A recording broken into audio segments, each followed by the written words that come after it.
coming up here solo. She's doing a story. Her name is Laurie Rotolo. Oh, is her last name? Laurie Rotolo.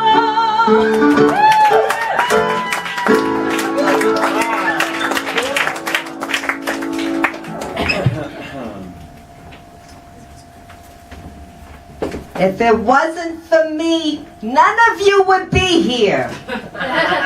That was my grandmother's announcement at every family gathering.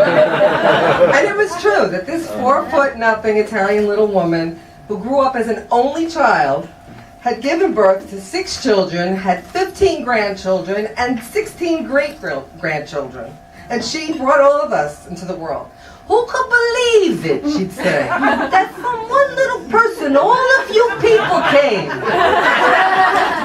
Grandma instilled in me a great love and appreciation for family and traditions and food and storytelling and card playing, and a deep respect for the spiritual mysteries. A devout Catholic, she would take me by the hand to church on Sundays, and I would watch her intensely, watching and memorizing the rituals, the holding and the praying with the rosary beads, and she would kneel before the statues of her favorite saints, and she would dip her arthritic finger into the holy water, making the sign of the cross on her forehead. I didn't realize till later in life what an impact this had made on me. To see someone that I so admired really demonstrating what faith and devotion look like. And Grandma would explain the saints to me. St. Lucy, you pray to her for the eyes. When you lose something, you pray to St. Anthony and he finds them. If you want to sell your house, you gotta bury the statue of St. Joseph upside down in front of your house to sell it. Yes, they all had their specialties, but no one compared to the beloved St. Jude. Yes! Yes. Patron saint of hopeless cases. Oh, I talk to him all the time and he always answers me, she would say. Grandma had raised 6 children alone in the Depression after she threw out her husband, who was a gambler and embezzler. Even the best man is no good. That was her famous line. And even though times were tough, she never gave up her faith and always prayed to St. Jude to help deliver her from these seemingly impossible situations, which she always did miraculously and in amazing ways. You gotta light the candle, and then you gotta say the prayer 9 times a day for 9 days. And then you see what happens. And she always seemed to have a medallion of St. Jude tucked into the palm of her hand. It was her direct line to him, I'm sure of it. When she turned 90, Grandma's health began to decline. And we all dreaded the thought of losing her. I mean, how could someone so full of life, the heart of our family, how could we ever live without her? She had a very commanding presence and a flair for storytelling, so it was no surprise that she would want to make a dramatic exit where she could bring the whole family together. And so we were all summoned to the hospital for what I call the first deathbed scene. Aunts, uncles, cousins, everybody flew in from both coasts, gathered around the bed, reaching for each other's hands, passing the tissues, waiting in anticipation of the moment we all dreaded. And although Grandma looked scared and a little frail, she was still clutching that St. Jude medallion in her hand. Well, the very next day, we witnessed this amazing recovery. She's sitting up in bed, complaining about the hospital food. Ooh, the food here, you should see the little piece of chicken they gave me. And the tuna, it was like they opened the can and they flopped it on the plate like that. Please, give me a nice piece of crumb cake and a cup of coffee, honey, please, huh? 2 days later, she went home. Amazing. The second deathbed scene, at age 92. Grandma was admitted for an emergency surgical procedure. And again, La Familia arrived, expecting the worst. And hours later, we're in her hospital room, all around, and she started to stir, and she's squinting, opening her eyes, trying to make out who's in the room. Unaware that she still had this tube in her throat, and looking a little agitated, she struggled to whisper. She said, "Ugh." And standing at her bedside, I lean in. "What is it, Grandma?" My cousin interrupted. "Don't make her talk, it hurts her throat. And besides, you know, she's still incognito from the anesthesia. She's not making no sense." So Grandma reaches for my hand, and she's trying to communicate. Wait, she's trying to tell us something, I insisted. So I lean forward. "What? What do you want, Graham?" She rolls her eyes in desperation, and she uses all of her strength to push out again the words. "My St. Jude." She was asking, "Where's my St. Jude?" The medallion that was in her hand had fallen out and had fallen into the bed sheets while we were ripping up the bed, taking out all the blankets and sheets, and finally we found him stuck into the side of the bed and returned him to his rightful place in the palm of her hand, thank God. Well, after he was returned, next day, Grandma's made another miraculous recovery. Yeah, she's sitting up in bed imitating the male nurse, who she, of course, referred to as Liberace. He said, "Sweetheart, let me get you another pillow."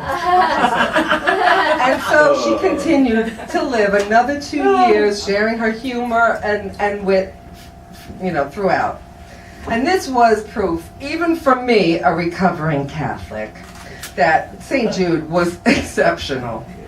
So, 15 years after she passed away, I decided to put him to the test. I was struggling to come up with money enough to take my son to California to visit family and to visit some colleges. And I just couldn't seem to do it. I couldn't make ends meet. So my cousin Judy urged me to give St. Jude a try, and she reminded me her mother, my Aunt Norma, was a big St. Jude fan, and she said, "Norma would say, get a St. Jude candle, light it, say the prayer, and ask him for a miracle." So I found a candle in ShopRite supermarket. Okay, I lit it, I said the prayer every day, and to my surprise, after 2 weeks of this ritual, the miracle arrived. Her name was Irene. Hurricane Irene. She knocked out power, flooded my basement, and left us without clean drinking water for days. A neighbor encouraged me to call FEMA. So, the man who comes to assess the damages gives me a wink as he's leaving, saying, "Don't worry, I'll take good care of you." 6 weeks later, a check arrived for $3,000. Enough to pay for the sump pump and our trip to California. Yeah. So the following year, again, I have college expenses mounting. Financial strain was just overwhelming. How was I ever going to be able to come up with all this money? So I did what any desperate single mom with nowhere else to turn would do. I Googled St. Jude. Believe it or not, I found a special prayer and a beautiful picture of the saint on stjude.com. I swear to God. So with the picture displayed, the candle lit, I read the prayer out loud every day, imploring St. Jude to bestow upon us financial blessings. Now my son, who had never been exposed to any, formal religious practices, was confused and worried that I had finally lost my mind. "Come on, Ma, why are you doing this? Who is this guy anyway?" "He's a famous saint who, if you pray to him, he will deliver miracles. How do you think we got to California last year? Seriously? Oh my God, Ma! Shook his head as he walked away. So after 1 week of this faithful practice, nothing. I got discouraged. I was thinking, well, have I been calling upon St. Jude too much? Maybe he has caller ID, saw it was me again, and decided not to pick up. I don't know. So I decided I'm going to take matters into my own hands. And I start rummaging through my jewelry box out of desperation, pulling out all the gold jewelry that I knew I was never going to wear again. Well, the following week, my cousin Judy from California came to visit, so I asked her to come with me to the jewelry district. I cashed in all my gold for $900. So had I given up on St. Jude? My cousin wouldn't let me. She reminded me that he had an impressive track record in our family and urged me to continue the prayer ritual. So I did. A week later, my childhood friend Judy invited me over. Now, we had reconnected the year before after a 30-year separation, and our friendship had resumed like no time had passed. So after dinner, Judy took on a serious demeanor and said, "There's something I want to share with you. I've given it a lot of thought." She took out a small velvet pouch and put it on the table. As you know, I used to work with my father in the jewelry business, and at the end of every year, he would give me one of these to put away in my safety deposit box. Well, years ago, the last time I was there were 20 pouches in there. Each of them had a 1-ounce gold bar. Last week, I went to the bank, she said, and I noticed that each envelope had not 1, but 2 gold bars in it. It was like, I was shocked. It was like the gold had mysteriously multiplied. And then I immediately remembered you telling me last year when I was going through my divorce not to worry about money, that all would be well and I would be taken care of. And that's when I knew that you should have this. And she pushed it towards me. I was dumbfounded and shocked. I reach into the pouch and there are 3 gold bars. Wow. Unreal. And then it dawned on me, oh my God, I prayed to St. Jude. My cousin Judy came with me to cash in my gold. And then through my childhood friend Judy, the gold returned to me threefold. Wow. So, there's no doubt about it. Grandma was right. St. Jude is the real deal. Woo!